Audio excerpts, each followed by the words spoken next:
आप लोग राधा कृष्ण के प्रेम के बारे में तो जानते ही होंगे, लेकिन क्या आपको पता है राधा कृष्ण की पहली मुलाकात कहाँ हुआ था और कैसे शुरू हुआ इनका प्रेम कहानी। देवी राधा को पुराणों में श्री कृष्ण की साक्षात जीवन संगिनी बताया गया है। ब्रह्मवैवर्त पुराणों में बताया गया है कि राधा और कृष्ण का प्रेम इस लोक का नहीं बल्कि परलोक का है।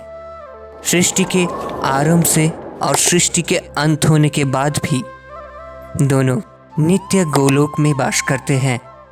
लेकिन लौकिक जगत में श्री कृष्ण और राधा जी का प्रेम मानवीय रूप में था और इस रूप में इनके मिलने और प्रेम की शुरुआत की बड़ी ही रोचक कथा है। एक कथा के अनुसार देवी राधा और श्री कृष्ण की पहली मुलाकात कृष्ण जन्मोत्सव पर हुआ था। मान्यता है कि देवी राधा भगवान श्री कृष्ण से 11 महीने बड़ी थी और कृष्ण के जन्मोत्सव पर अपनी माता कीर्ति के साथ नंदगांव आई थी। यहाँ श्री कृष्ण पालने में झूल रहे थे और राधा माता की गोद में थी।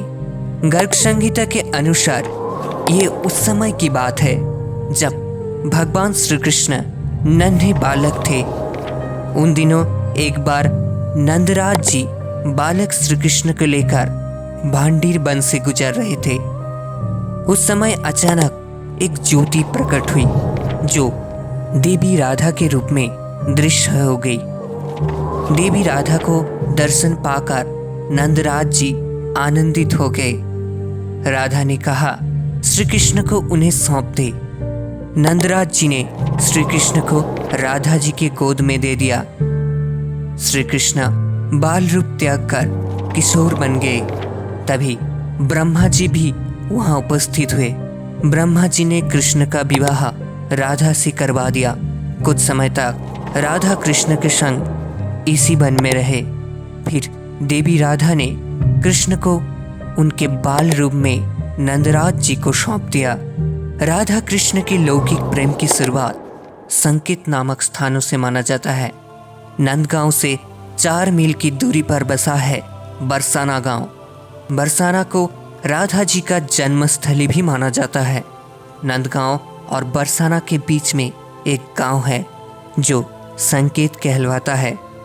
इस स्थान के विषय में मान्यता है कि यहीं पर पहली बार भगवान श्री कृष्ण और राधा जी का लौकिक मिलन हुआ था।